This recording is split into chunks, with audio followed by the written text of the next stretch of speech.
बहुत अच्छे, बहुत अच्छे। देखिए इसी तरीके से होना जाना चाहिए।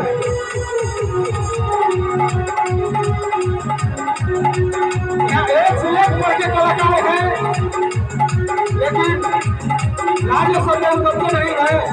और जब उतर जाते हैं तो जमीन को जनता को मारने से खा देते हैं। देखिए गुरुनगर साहब को और सभी के साहब को इस तरीके से घोड़ा में मार रहे हैं।